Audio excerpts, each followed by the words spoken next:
bem-vindos ao podcast O Canteiro, o canal de educação profissional voltado ao ecossistema da construção civil. Eu me chamo André Marques, atuo na área de projetos há cerca de 15 anos e sou host desse canal. E comigo, também host do canal, atua em obras há mais de 40 anos, Henrico de Ferrari. Fala, André, beleza? Tudo ótimo, como é que você tá? Tô contente, tô começando coisas novas, né? Eu gosto desse brilho no olho, né, como tu sempre comenta. Exatamente. Bem, galera, então como a nossa intenção é sempre construir conhecimento, trazer informações, dividir experiências, a gente teve uma ideia, né, motivada pelo nosso convidado do dia, de criar uma nova série. E essa série vai se chamar Obras Espetaculares, motivadas aí pela magnitude, pela dificuldade, por N motivos. Não sei se você quer colocar alguns mais aí que nos motivaram. Eu acho que sim, tem uma questão de impacto para o mundo, né? É a engenharia resolvendo problemas, né? Grandes problemas. Grandes problemas. Em todos os lugares a gente tem problema, mas a ordem de grandeza, a dificuldade de resolução fizeram com que a gente batizasse essa série de obras espetaculares. Então, eu já passo as honras para ti fazer a apresentação, a introdução do nosso convidado. Boa. Bom, galera, nosso convidado, ele se formou quando eu estava no ensino fundamental e o André nem tinha nascido. Então, tem muita estrada E ele faz parte de uma geração que teve a oportunidade de ver a geração de muita infraestrutura nesse país, né? Enquanto muita gente fica fazendo predinhos, esse cara fez coisas espetaculares. E aí, a conversa ia ser de outros olhares e chegamos à conclusão que era muita areia para outros olhares, né? Que era muito espetacular. Exatamente. Então, esse cara, além de ser nosso entrevistado, acabou sendo um nosso colaborador, né? Porque Sim. tem tanto papo que a gente vai ter com ele que já faz parte do time, né? Sem dúvida. Então, Isaltino, muito bem-vindo. E a partir de agora vai ser Neto, certo? Sim, é o nome de guerra. Obrigadão. Obrigado, seja bem-vindo. É um prazer estar te recebendo aqui. Fica à vontade se quiser se apresentar, conversar um pouquinho. A gente vai conversar um montão, na verdade, né? Então deixa ele falar. Exatamente. Vai lá. Fique à vontade. Bom, boa tarde a vocês. Muito obrigado pelo convite, André e Henrico. É um prazer poder fazer parte de um podcast, O Canteiro, do qual eu já assistia antes de receber esse convite, vocês nem sabiam. Isso é muito bom. Aliás, quando fui convidado, a minha primeira reação foi... Eu tinha acabado de assistir um episódio sobre um engenheiro que deu uma aula sobre seguros de obras. E eu falei, o que eu vou falar lá? Foi o meu primeiro pensamento, vou dar vexame. Mas brincadeiras à parte, eu me chamo Isaltino Brochado Neto, sou engenheiro eletricista de formação. Entrei na faculdade para fazer eletrônica e virei para eletrotécnica, porque naquela época eletrônica não era nada confiável. E entrei nesse mercado de engenharia em 1975. Então, se alguém tinha ideia, não tinha ideia do quanto tempo eu estou nessa estrada, já me entreguei. E comecei fazendo estágio numa empresa de projetos de sistemas de transmissão com subestações e linhas de transmissão de alta tensão. E ao longo desse período, muita coisa mudou. Mas, enfim, estou à disposição para que vocês quiserem perguntar. Legal. Que legal. Bom, o episódio de hoje vai ser sobre linhas de transmissão, né? Perfeito. Então, é o que leva a energia de um canto a outro do país, né? E aí tem toda aquela história da integração, né, dos sistemas e tudo mais, que é muito legal, né? Então, conta um pouquinho para a gente de como é essa estrutura de linhas de transmissão, subestações, como isso funciona. Até, acho que tu chegou a comentar um pouquinho, mas o que te levou a isso, né? Como que tu caiu na linha de transmissão? Porque tu falou um pouquinho agora, mas se tu quiser complementar, fica à vontade também. Pois é. Na realidade, a minha grande especialização no começo da carreira foram as subestações, que são os elementos dos dois extremos da linha de transmissão. E porque o sistema de transmissão, basicamente, ele é constituído de um sistema de geração, um sistema de transmissão e um sistema de distribuição. Por conta das dimensões territoriais enormes do nosso país, normalmente a geração está muito longe da distribuição. E por isso a necessidade de se fazer transmissão com linhas de transmissão em alta tensão, que é para se diminuir, para se reduzir a perda de energia, especialmente por conta do calor, porque corrente elétrica passando num cabo esquenta, e isso vira calor e é dissipado pelo ar. Então, por conta disso, é que linha de transmissão sempre foi algo da minha atenção também, tendo em vista que a minha especialidade estava nas duas pontas, elevar a tensão e outra subestação para baixar a tensão e distribuir. Que legal, que legal. Fazia todo sentido, então conhecer o meio, né? Conhecer o meio. Embora eu não fizesse projeto do meio, eu acompanhava muito de perto com os colegas da sala ao lado que viviam fazendo isso, e numa época em que tudo isso era feito, não era na frente de uma tela de computador, eram em enormes pranchetas com desenhos em papel vegetal quilométricos para fazer o perfil de uma linha de transmissão. Porque a escala disso, né, não é 1 para 50, né? Nem 1 para 500, são escalas gigantescas. Ou seja, um mesmo desenho quilométrico, ele tinha vários trechos numa mesma planta para se tentar diminuir espaços. Mas eram rolos, você vai abrindo e vendo onde você está naquele trecho de linha. Legal. Eu tive um professor que ele era gerente da hidrovia Tietê-Paraná, e ele uma vez me mostrou o mapa do rio Danúbio. E era um livrinho assim, que você ia abrindo, e ele ia fazendo a curva do rio, não sei o quê, para navegar na época que não tinha computador e não sei o quê, e era assim, era gigantesco o negócio, que era tudo dobradinho para você ir enxergando as curvas do rio, né? Imagino que seja alguma coisa parecida com essa brincadeira aí, né? Pois é, eu brinco que a gente é da geração que nasceu analógica e vai morrer digital. E tivemos o privilégio de vivenciar essa transformação ao longo desse tempo. E entender a lógica de tudo isso, né? Pois é. Então, antes da gente entrar no detalhe, a gente normalmente tem 3 empresas, né, que fazem a gestão do negócio, né? Quem gera, quem transmite e quem distribui, não é isso? No passado isso ficava sempre a cargo de uma única concessionária, que eram praticamente todas estatais. E com o advento da privatização, hoje tem elementos diferentes em cada um desses. Então, existem, por exemplo, empresas aqui que só têm linhas de transmissão no país. Outras que se dedicam muito mais à geração e outras ainda muito mais na distribuição. E aí tem conflitos de interesse sempre existe conflito de interesse, especialmente econômicos. Para isso, existe o operador nacional do sistema elétrico para determinar o que se faz. Tentar pôr regra no jogo, né? Exatamente. Tentar pôr regra no jogo. Legal. Muito bom. Então, tu quer voltar para... Então, agora a gente vai falar um pouquinho sobre como funciona a questão dos sistemas, né? Uhum. E aí, você quer que eu puxe aqui, então? Isso, então... Deixa comigo. Vou pegar aqui os slides para a gente ir comentando, né? Isso, e vamos lá.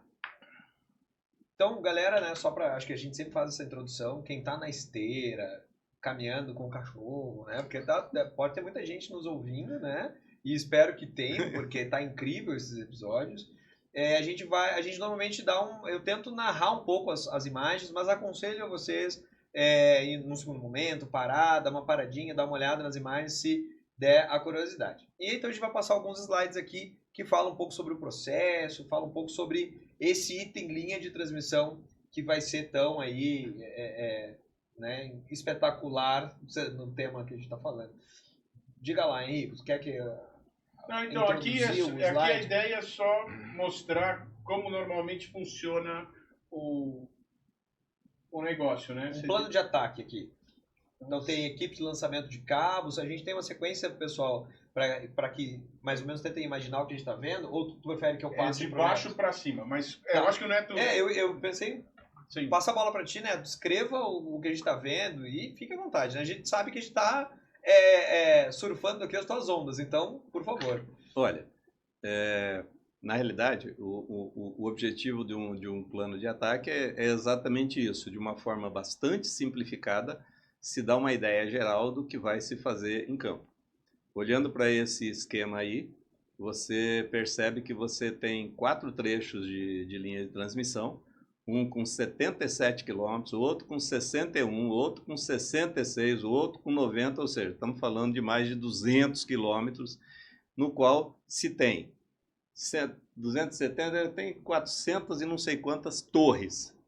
Ao se falar nessa quantidade de torres, dá para ver a necessidade de equipes, de equipamentos, de mão de obra e principalmente da logística para que tudo isso seja montado ao longo de uma distância tão grande e com, dependendo do nível de tensão, com a quantidade imensa de torres e suas dimensões e equipes para fazer essas montagens. Passando sobre um monte de coisas, né?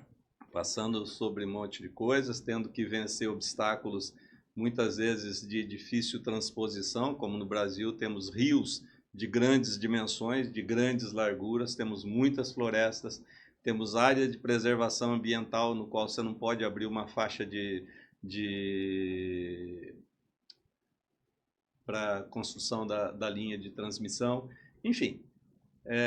Tem também um outro aspecto, muitas vezes uma linha de transmissão cruza com outra linha de transmissão e uma tem que passar por cima da outra, ou seja, é uma quantidade imensa de problemas que, de uma forma bastante sintética, está apresentada aí. Isso deve ser bem perigoso, né? Imagina um cruzamento de linha nessa brincadeira aí, deve ser uma... Se você tiver a felicidade de poder interromper as linhas pelas quais você vai transpor outra e passar isso por cima, bem, no passado, quando isso não era possível, dependia-se, por exemplo, de helicóptero para passar uma corda ou algo não condutor por cima da linha que não podia ser interrompida, para a partir daí se começar a fazer isso. E helicópteros não eram facilmente acessíveis. Sim. Atualmente, com um drone um pouquinho mais equipado, um pouquinho mais avantajado, ele passa um fio, vamos chamar de nylon, não é bem nylon, mas um fio não condutor por cima das outras linhas, trava-se nas 2 torres já montadas previamente lateralmente, e a partir desse fio puxa-se uma corda, aí já bem mais grossa, mas também não condutora de energia elétrica, por cima daquilo, e a partir daí se começa a puxar os cabos. Que manobra, hein? Que manobra. Bom, agora vamos mostrar um pouco quais são as etapas do serviço, né? Essa é uma típica abertura de faixa para uma linha de transmissão que aparentemente fica fácil. Se abrir uma faixa, está tranquilo chegar ali para montar uma torre nem nada. Bom, não se esqueça que, por exemplo, isso aí me parece plantação de eucalipto. Eucalipto tem raiz muito profunda e essas pontas aí, para furar pneu de veículos não custa. Ou seja, você precisa construir uma estrada no meio disso tudo para poder transportar material e tentar levar máquinas e fazer escavação para a construção das bases de concreto das torres, que, aliás, aí você, como engenheiro civil, pode falar muito melhor a respeito dessas bases de concreto que, sim, normalmente não são projetadas para local específico, já que o terreno muda ao longo do trecho. Eu trabalhei bastante com torres, mais em telecomunicações, né? Então, era diferente. Na verdade, tinha algumas dificuldades a mais e outras a menos, mas, tipo, a gente montava normalmente em lugar alto, né? Uhum. Senão você perde sinal. E aí você vai para o topo das montanhas e você precisa dar um jeito de ancorar uma torre na pedra, né? Então, dependendo da situação, a gente furava, quando você via que era um maciço, você furava o negócio, metia aquelas barras de bidag, chumbava elas, e a torre não tinha fundação, era a própria a rocha montanha, era a fundação dela. A sapata dela era a montanha. Só que aí, por exemplo, como é que você faz aterramento no topo de uma montanha, né? Pois é, na rocha você não faz aterramento.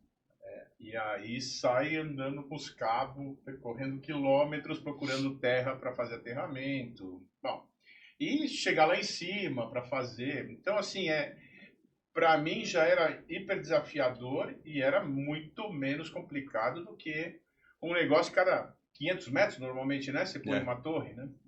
Então, Dependendo do vão a vencer, é por aí. Às vezes tem que ser menos.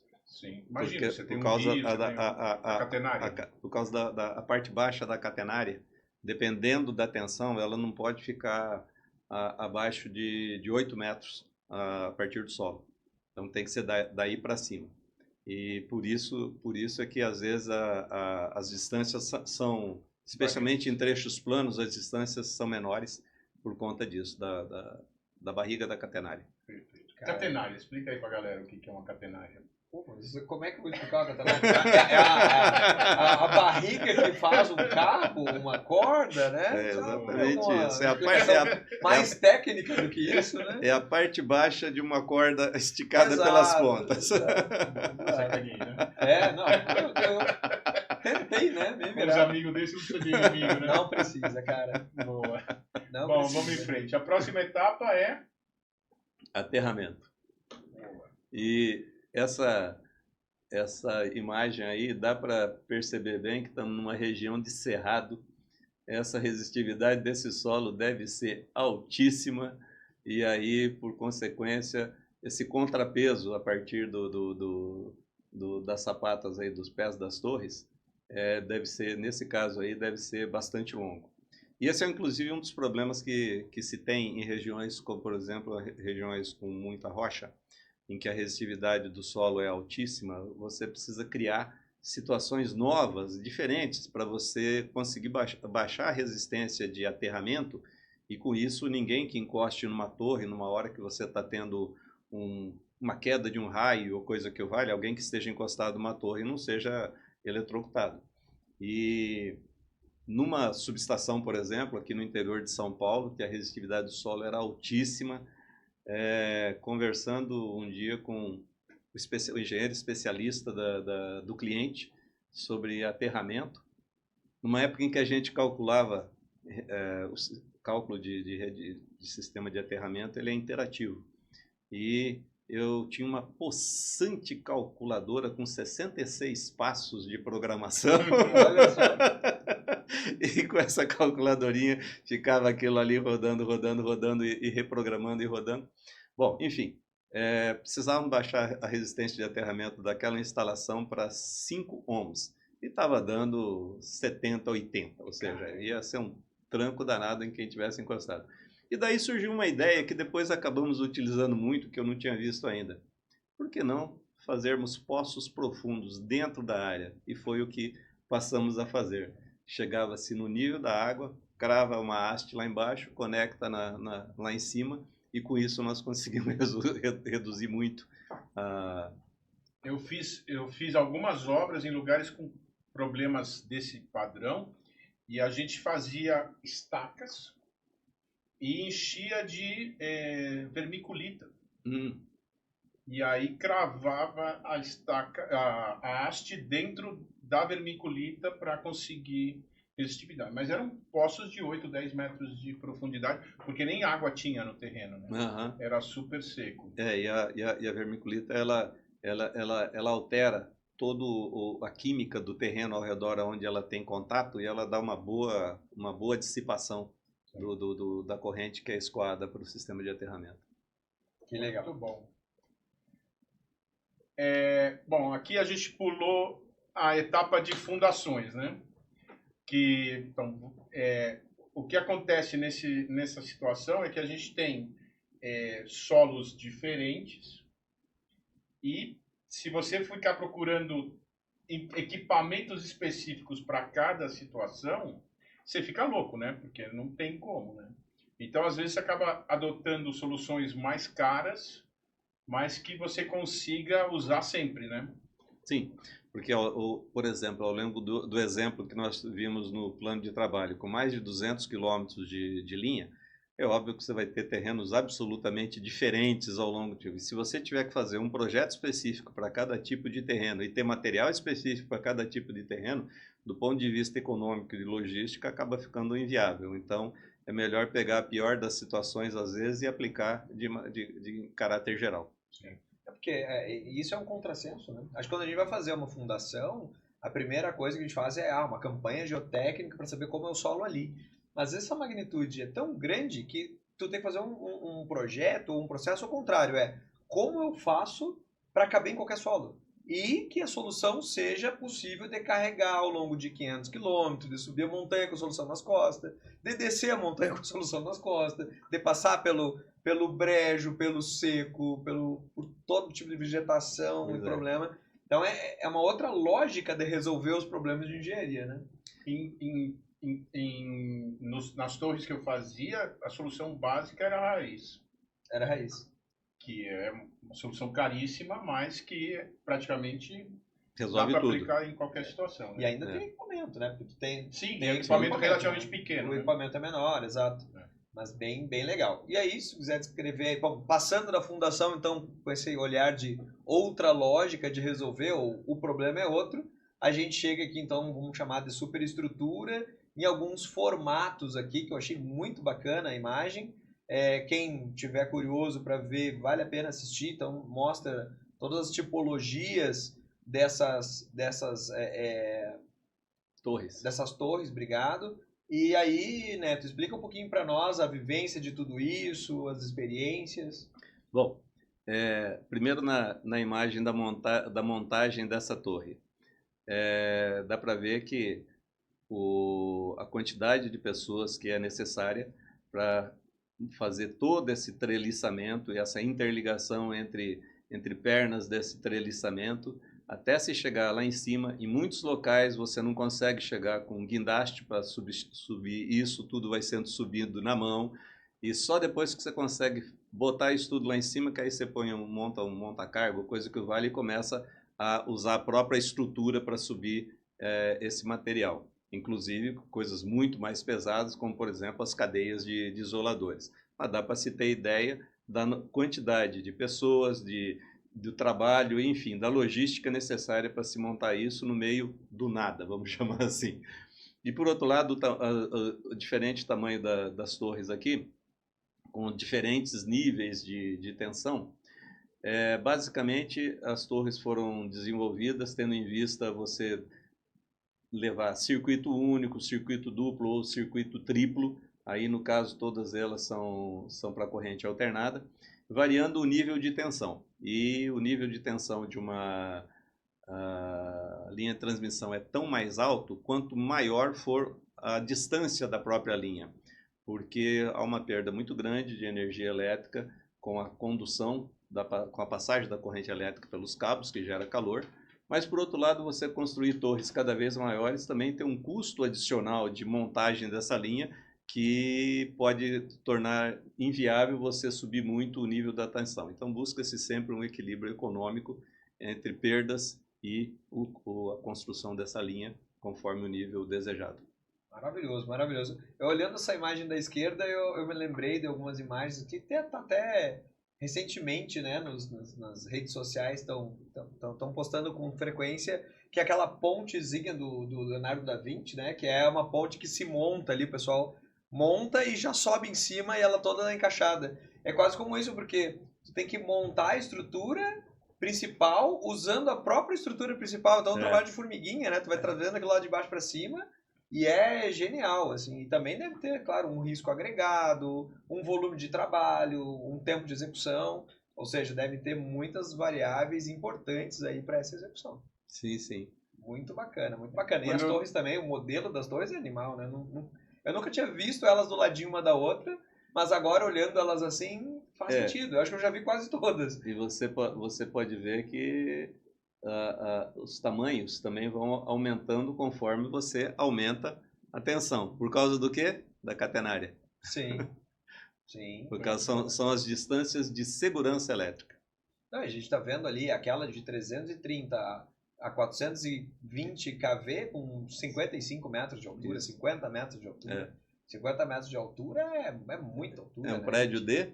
Poxa vida, a gente tá, se for dividir por 3, aí dá 16 andares, Isso. aí 18 andares, né? Pois é. Por aí. E aí Uma você tem algumas torres que eles chamam de fuzil, não é isso? Que ela pode cair para evitar de dar maiores problemas, tipo umas raquetes, uma coisa assim, não é? Olha, sobre esse assunto, eu vou ser bem sincero, eu nunca estudei, mas existem diversos sistemas para se tentar evitar acidentes, porque pensa o seguinte, que esses cabos, e são cabos normalmente os grossos, às vezes são feixes de cabos, né? Não é um só, eles estão sujeitos à ação de ventos laterais. Um vento de 120 km por hora batendo num negócio desse pode derrubar uma torre, tá certo? Então, o princípio básico de construção das torres, a maioria delas, como você pode ver aqui, elas são de suspensão, ou seja, ela só sustenta o cabo, mas de pontos em pontos tem as que são tracionadas, ou seja, elas seguram a ponta. Se cair um dos lados, o resto não vai cair, ela segura. Perfeito. Tá certo? Então é uma estrutura mais parruda, mas que segura Que vai segurar esse tombamento, seja no sentido da linha, na direção da linha ou transversal, né? Maravilhoso, maravilhoso. Deixa eu fazer uma pergunta muito ignorante agora, mas também a gente vê nas linhas umas bolinhas assim nos fios. Para que servem essas bolinhas que ficam lá? Pois é. É algo... Não posso falar. Pode. É para helicóptero. Não tem nenhum... o assunto não é nada elétrico. Não é elétrico, não. É só para sinalização. É sinalização pura e simplesmente. 55 metros de altura, né? Um cabo. Aquela história do acidente da Marília Mendonça lá, que ela morreu, foi que o avião bateu numa linha de energia, né? Sim. Que não estava... mas pro avião até que é baixo, não, cara? Mas ele estava pousando. Em particular, ele estava fora de altura. Sim, ele estava na aproximação errada. A aproximação errada, porque essa linha estava fora do cone de aproximação, que isso é uma das coisas muito verificadas quando se projeta uma linha de transmissão em função das interferências que se tem especialmente com o sistema de aviação. Legal. Muito bacana. Mas normalmente essa sinalização fica quando cruza a estrada, né? Isso, quando cruza a estrada, quando rota de avião em aproximação ou decolagem, são os pontos mais críticos que são sinalizados. Bacana, bacana. Muito bom. Acho que daqui a gente vai passar agora para puxar cabo, não é isso? Pois é. A gente já falou da fundação, construiu a torre. Aí falamos um pouquinho, começamos a falar um pouco dos cabos e aí dando sequência. Você comentou que o isolamento é pesado? Sim, esses isoladores são de vidro temperado. E diferente no passado eram isoladores de porcelana. Sim, que eram marronzinhos, né? Isso. A gente vê isso na rua aqui, né? Ainda vê. Isso tem ainda, né? Isso ainda existe. Um dos motivos de se mudar para o vidro temperado é que se tiver algum problema, ele se quebra. A estrutura não vai desmontar, mas o vidro se quebra.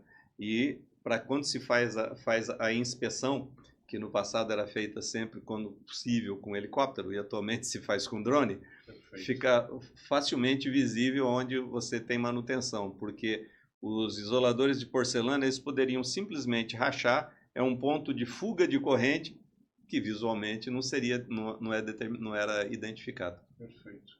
Ou seja, esse ele quebra. Ele quebra. Se ele não fissura, né, por ser vidro temperado, e aí tu consegue identificar. Tu olha para ser isolador. Se faltar alguma daquelas saiazinhas ali, fica muito fácil. Que legal. Bom, depois que se consegue, através de monta-carga feita na própria estrutura, subir e fixar o isolador e essa carretilha, se passa atualmente essa primeira linha é levada com drone mais robusto também, né? E se passa por ali cabo por cabo, que é travado do outro lado, e em cada extremidade do lance onde está se fazendo, tem um equipamento atualmente, soltando o cabo na velocidade correta para que ele não saia arrastando pelo chão nem nada, para que ele fique elevado, e do outro lado algo que vá bobinando isso para isso também chegar de forma sustentável lá do outro lado. Realmente isso é puxado atualmente por máquinas.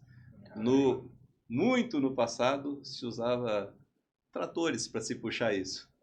Você ia pela estradinha lá embaixo com o trator puxando aquilo que estava rodando lá em cima. Caramba! Mas esse controle de solta e puxa, né, era bem mais precário. Era muito manual. Muito manual. Todo manual. Não tinha automação de nada. Galera, tem um vídeo muito legal que o Neto disponibilizou pra gente, que a gente colocou na descrição do episódio, tá?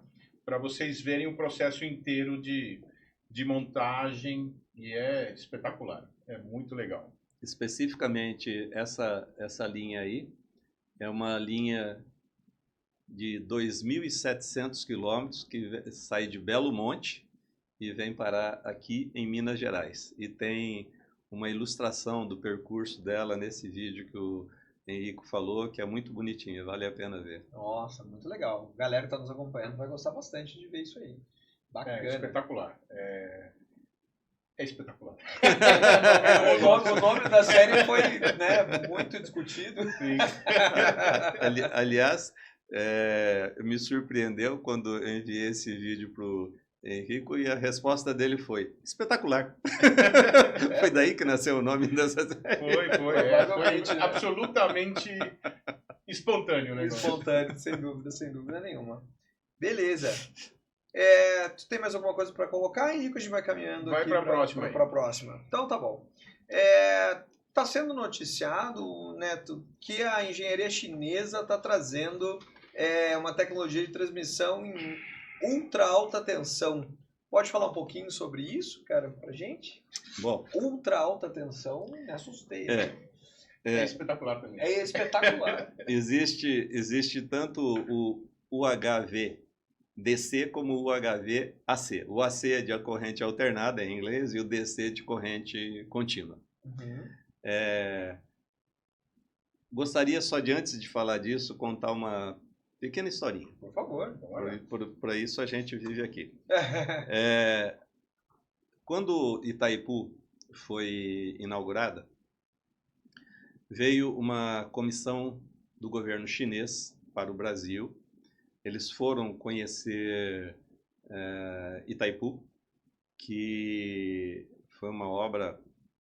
Na época, era a maior usina do mundo. A maior usina do mundo, foi para lá de impactante o que foi feito lá.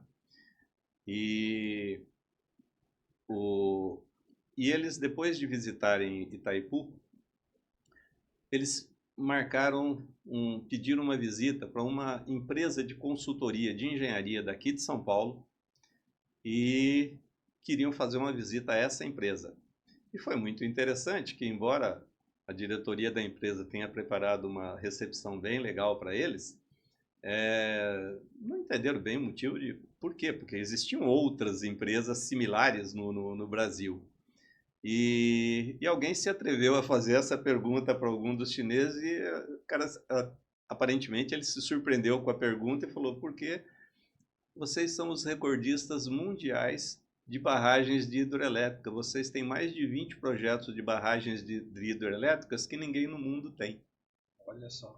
Ou seja, a partir daí eles evoluíram, construíram primeiro a usina de Três Gargantas, que já é bem maior do que Itaipu, e continuaram no desenvolvimento dessa transmissão em grandes distâncias. Itaipu, por exemplo, transmite em 750 kV corrente alternada, até lá de Itaipu até aqui Ibiúna, aqui perto de São Paulo. E o excesso de energia que o Paraguai não consome, que é gerado em 50 Hz, que é o padrão de lá, mas não é o nosso, é convertido é retificado e transmitido em 600 kV, ou seja, corrente contínua que vem até aqui Ibiúna, onde é convertido para alternada e em 60 Hz, que é o que nós consumimos, ou seja, nós compramos esse excesso. Os chineses conseguiram, também por causa das grandes dimensões deles, trabalhar em sistemas mais altos ainda. Eles têm linhas acima de 1000 kV.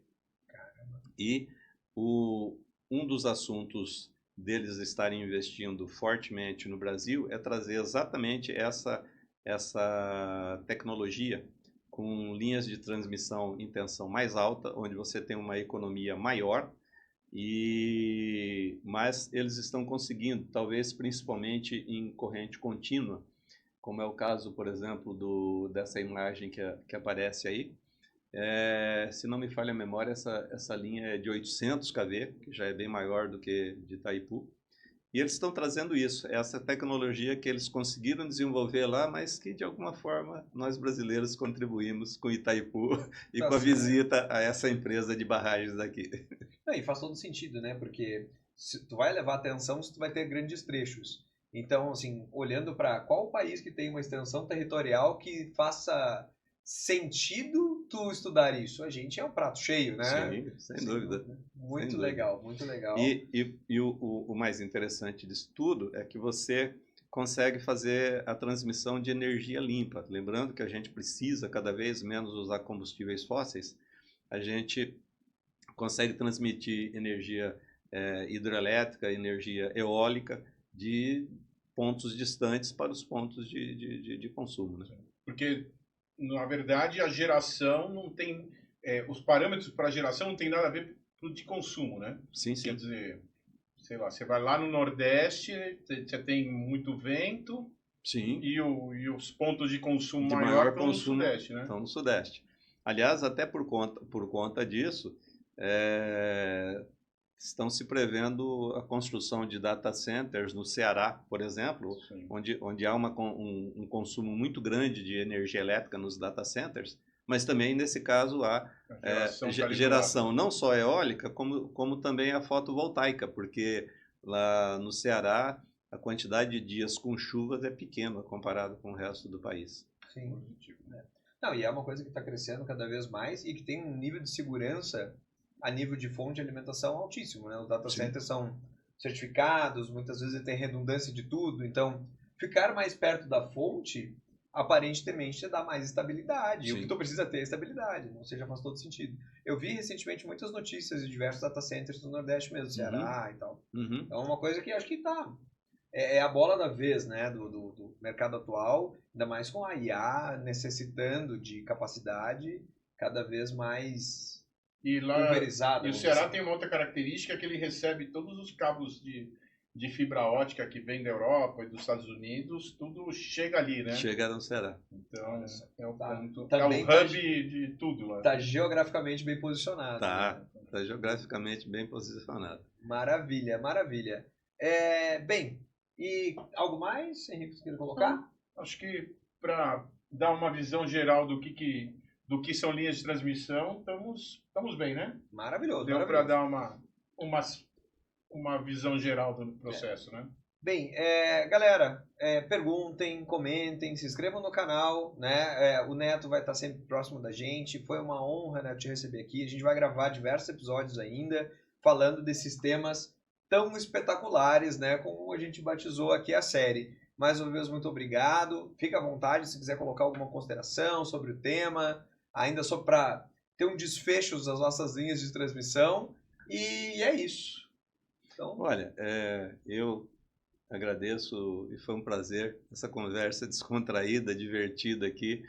E desculpa abusar dos teus conhecimentos na tua área de engenharia. Isso aqui é um trabalho em equipe, literalmente. Mas como vocês dizem, já que o objetivo é um bate-papo informal sobre histórias que se podem ter e contribuir de alguma forma com conhecimento para outras pessoas ou outras gerações, foi um prazer enorme poder contribuir. Muito obrigado. Valeu. Maravilha. Até a próxima. Até a próxima, galera. Obrigado, pessoal.